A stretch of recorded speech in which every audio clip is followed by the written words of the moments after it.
नमस्कार दोस्तों। आज हम पढ़ने वाले हैं यूपीएसआई 13 नवंबर 2021 का शिफ्ट सेकंड में जो पेपर आया हुआ है उसको सॉल्व करेंगे। देखते हैं पहला प्रश्न अपना। पहला प्रश्न है, मागधी अपभ्रंश से संबंधित भाषा इनमें से कौन सी है। देखिए, जो मागधी अपभ्रंश से भाषा है वो तो है बांग्ला। इसका राइट आंसर क्या हो जाएगा? बांग्ला। अब इनको देखते हैं, जो ब्रजभाषा है और बांगरू भाषा है। ब्रजभाषा और बांगरू भाषा ये किसकी है? सौरसेनी अपभ्रंश की। सौरसेनी अपभ्रंश की है ये। और जो अवधि है, ये अवधि किसकी है? अर्धमागधी की। अर्धमागधी की। तो राइट आंसर इसका क्या था? बांग्ला। लेकिन जो ब्रजभाषा और बांगरू भाषा है वो किसकी है? सौरसेनी की। अवधि भाषा है अर्धमागधी की। अगला क्वेश्चन है, परंपरा से चली आ रही बात के लिए इनमें से उपयुक्त शब्द कौन सा है। देखिए, प्रतिश्रुति, लोकोक्ति, अनुश्रुति, औपकारी। लोकोक्ति का मतलब होता है कहावत। कहावत। और अनुश्रुति बात जो होती है चली आ रही है बरसों से। तो इसका राइट आंसर क्या हो जाएगा? ऑप्शन नंबर सी, अनुश्रुति। क्वेश्चन नंबर 3 देखिए, इनमें से शुद्ध शब्द कौन सा है। तो शुद्ध शब्द देखिए, या ना तो ये ठीक है अध्येयता, ना ये ठीक है अध्येयता, ना अध्यात्म ठीक है, अध्येयता ठीक है। तो राइट आंसर क्या हो जाएगा इसका? Option number D. Question number 4, इनमें से कौन सा शब्द तत्सम है। तो आंख, आंत। आंत का तत्सम हो जाएगा आंत्र। क्या हो जाएगा? आंत्र। अंजलि, ये कोई शब्द नहीं है। अंक, अंक, ये इसका राइट आंसर हो जाएगा ऑप्शन नंबर सी। ये तत्सम है, इसका तद्भव क्या हो जाएगा? आंख। इसका तद्भव हो जाएगा आंख। देखिए, अनुच्छेद पढ़कर दिए गए प्रश्नों का सही उत्तर चुनिए। प्राचीन काल में जनक महाराज विदेह में राज करते थे। मिथिला विदेह की राजधानी थी। मिथिला नगरी में राजमहल के आसपास कोई 1000 सन्यासियों की पड़ कुटियां थीं। मिथिला के सिंहासन पर बैठने के बावजूद जनक को फकीरी का शौक था।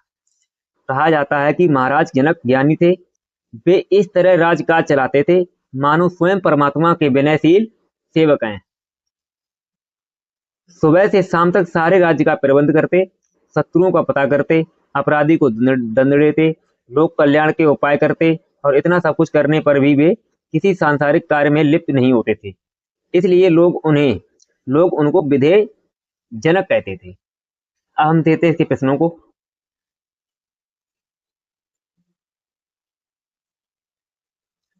उपर्युक्त गद्यांश के अनुसार महाराज जनक का क्या शौक था?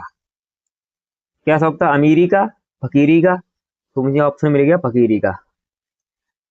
राइट आंसर क्या हो जाएगा? फकीरी का। प्रश्न नंबर 6 हमारे पास है, उपर्युक्त गद्यांश के अनुसार महाराज जनक का परमात्मा से कैसा संबंध था? एक सेवक का। ऑप्शन नंबर सी इसका सही आंसर हो जाएगा। प्रश्न नंबर 7 देखिए, सब कुछ करने के बाद भी राजा जनक किस कार्य में लिप्त नहीं होते थे? सांसारिक कार्य में, शत्रुओं का पता लगाने में, अपराधी को दंड देने में, लोक कल्याण के उपाय में। किसमें नहीं होते थे? सांसारिक कार्य में। क्वेश्चन नंबर 8,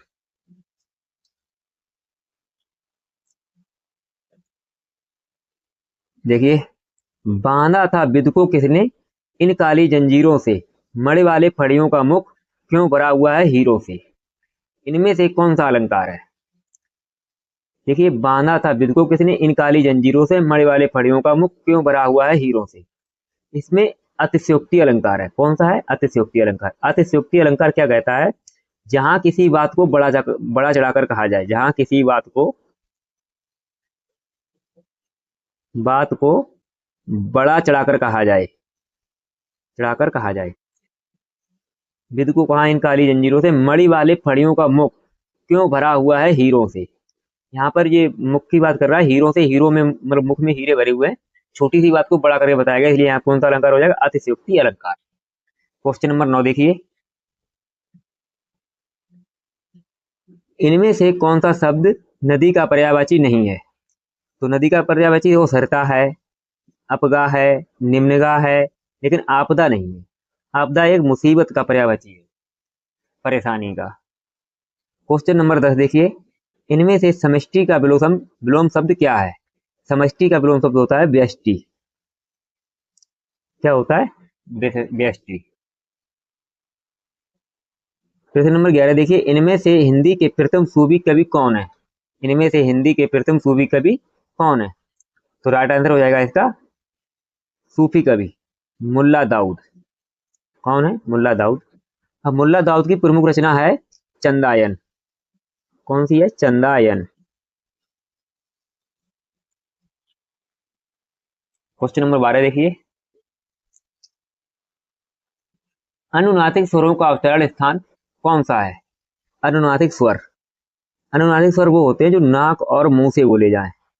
नाक और मुंह से बोले जाएं, तो उनका स्थान कौन सा हो जाएगा? नाक और मुंह। राइट आंसर ए हो जाएगा इसका। प्रश्न नंबर 13 देखिए, प्रश्न नंबर 13, इनमें से किस रचना की पृष्ठभूमि में सांप्रदायिकता की त्रासदी है? कौन सी है? तमस। राइट आंसर क्या हो जाएगा? तमस। तमस।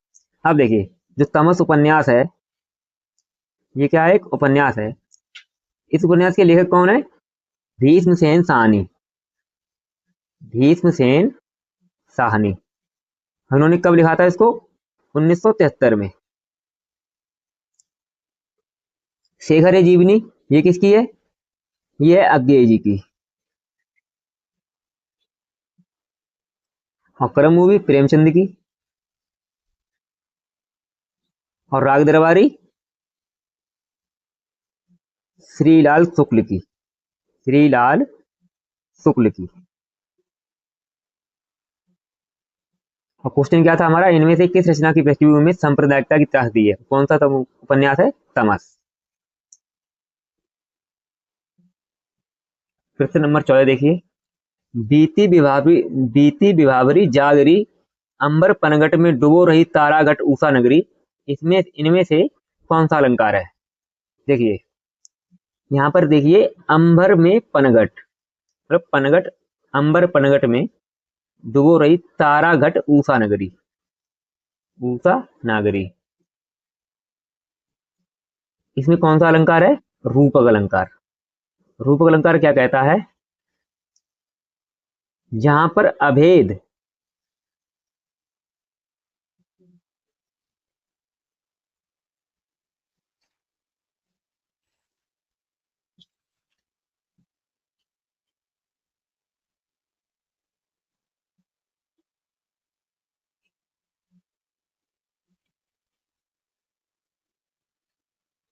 अभेद, जैसे अंबर में पनघट का, तारा में घट का, ऊषा में नागरी का, इनका अभेद आरोप हो, जहां पर अभेद क्या हो? आरोप हो, वहां पर क्या होता है? रूपक अलंकार होता है। क्वेश्चन नंबर 15 देखिए, प्रेमचंद इनमें से किस पत्रिका के संपादक थे? देखिए, प्रेमचंद की पत्रिका थी हंस, और इनका एक समाचार पत्र भी था। इनका समाचार पत्र था, समाचार पत्र, उसका नाम था जागरण। क्या था? जागरण। ये समाचार पत्र था, ये पत्रिका थी हंस। तो राइट आंसर क्या हो जाएगा? Option number D. Question number 16 देखते हैं, रामकृष्ण मिशन द्वारा संचालित किस पत्रिका का संपादन सूर्यकांत त्रिपाठी निराला ने किया था? देखिए, किसका किया था? रंगीला, मतवाला, सुधा, समन्वय। किसका किया था? समन्वय का।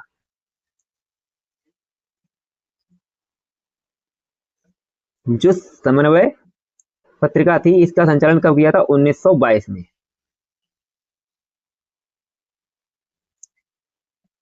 क्वेश्चन नंबर 17 है, खेत रहना मुहावरे का क्या अर्थ है? खेत रहना मुहावरे का क्या अर्थ है?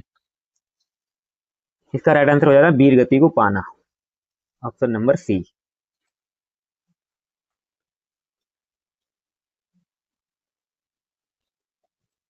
भारत में भाषा के आधार पर सर्वप्रथम किस राज्य का गठन हुआ था? तो इसका राइट आंसर हो जाएगा आंध्र प्रदेश।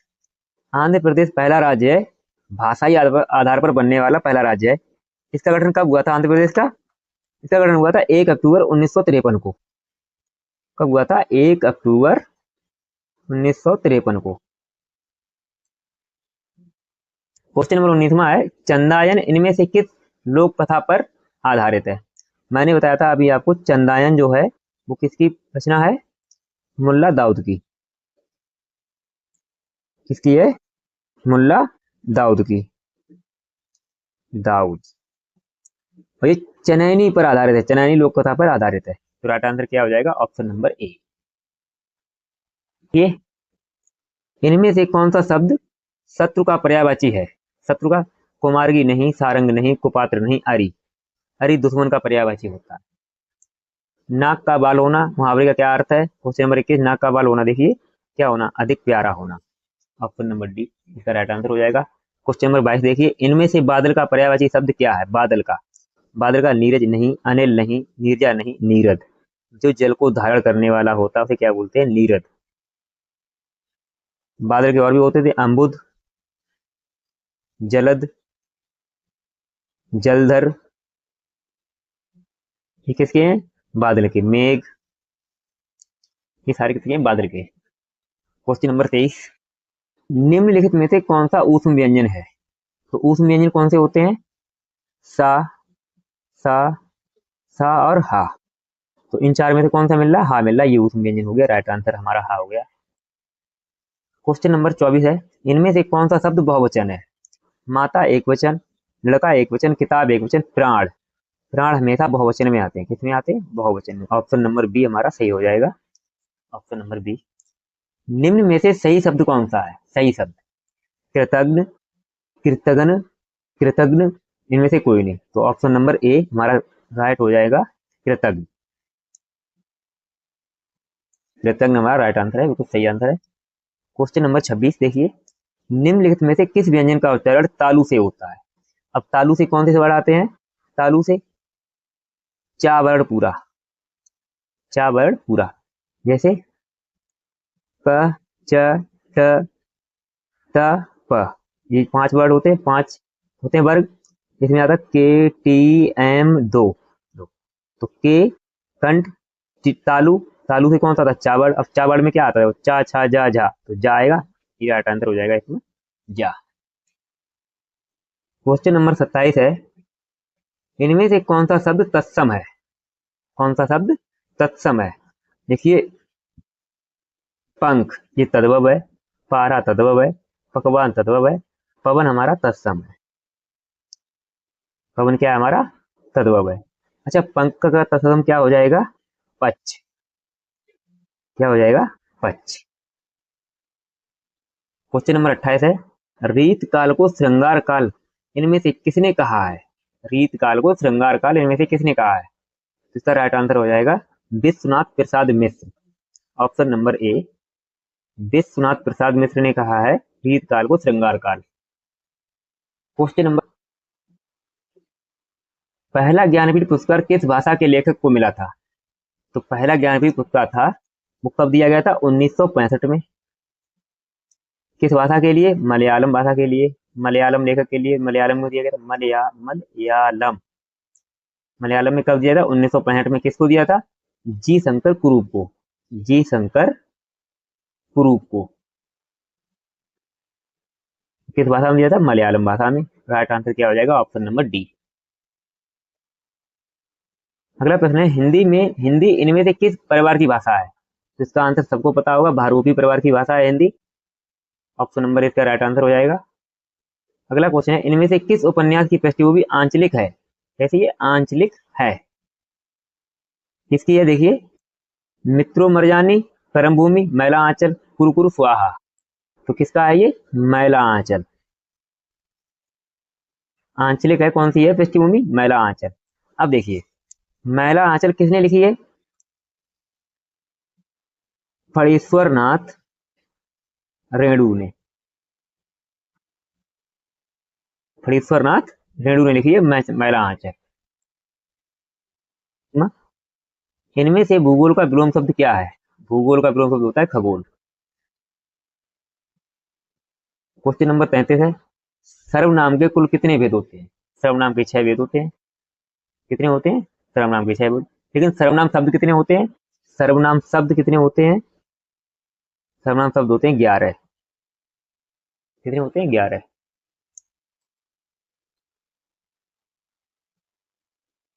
इनमें से संचारी भावों की संख्या कितनी होती है? जो हमारे संचारी भाव होते हैं कितने होते हैं? 33। कितने होते हैं? 33। तो ऑप्शन नंबर डी हमारा राइट आंसर हो जाएगा। प्रश्न नंबर 35 है, जिसका जन्म पहले हुआ हो उसके लिए इनमें से उपयुक्त शब्द कौन सा है? जिसका जन्म पहले होता अग्र जन्मा, तो अग्रज। अग्र में आगे और जा में जन्मने वाला, तो आगे जिसका जन्म हुआ तो उसे अग्रज बोलते हैं। क्वेश्चन नंबर 36 है, वीर रस में इनमें से कौन से गुण की प्रधानता रहती है? जो वीर रस होता है उसमें कौन से गुण की प्रधानता रहती है? ओज। ओज भी सोचता है, ओज। ओज, ओज शब्द होता है, इसका मतलब क्या होता है? ओज का मतलब होता है एकदम उत्तेजित।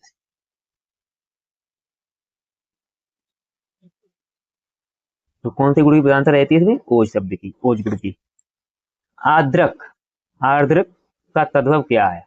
ये एक तत्सम शब्द है, इसको तद्भव में बोलते हैं अदरक। Option number C right answer हो जाएगा हमारा। अगला प्रश्न है हमारा, कौन सा वर्ड पंचमा अक्षर है? पंचमा अक्षर है, देखिए, ता था दा, ये तीसरा हो गया, ये तो होगा नहीं। सा ये भी नहीं होगा। गा, का खा गा, ये भी नहीं होगा, तो बचा कौन? माँ। ये हमारा राइट आंसर हो जाएगा, माँ। क्यों? या, वहाँ, अड़ा, ना और माँ, तो माँ कौन सा वर्ड हो गया? पंचमा अक्षर। अगला प्रश्न है हमारे पास, हिंदी में मूलतः वर्णों की संख्या कितनी है? तो कितने शब्द हैं हिंदी में? 52 वर्ड है। राइट आंसर बी हो जाएगा इसका। इनमें से आसमान का पर्यायवाची शब्द कौन सा है? आसमान का, तो आसमान का रसाल नहीं, बांसड़ नहीं, केतन नहीं। केतन तने का होता है, रसाल आम का होता है, व्योम आकाश का होता है। तो राइट आंसर क्या हो जाएगा? Option number B. दोस्तों वीडियो कैसी लगी कमेंट में जरूर बताना, और वीडियो को लाइक और शेयर करना बिल्कुल ना भूलें। थैंक यू, धन्यवाद। मिलते हैं अगले प्रैक्टिस सेट में।